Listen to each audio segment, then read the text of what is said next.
নমস্কার বন্ধুরা, আজ আমি বানাবো আমুদি মাছের ঝাল। এখানে আমি 250 গ্রাম মাছ কেটে ধুয়ে নিয়ে নুন হলুদ মাখিয়ে রাখলাম।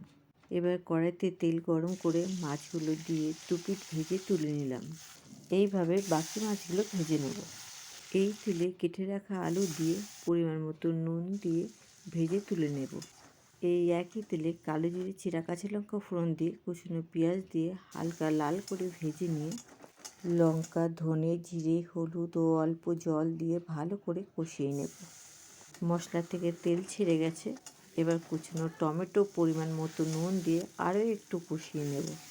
মশলা কষানো হয়ে গেছে। এবার আলুগুলো দিয়ে নেড়ে চেড়ে জল দিয়ে দেব। ঝোলটা ফুটে উঠলে মাছগুলো দিয়ে ফুটিয়ে মাখা মাখা হয়ে এলেই ধনেপাতা দিয়ে নামিয়ে নিলেই তৈরি আমাদের আমুদি মাছের ঝাল। রেসিপিটা যদি তোমাদের ভালো লেগে থাকে তাহলে like, comment, share and subscribe করে দিও।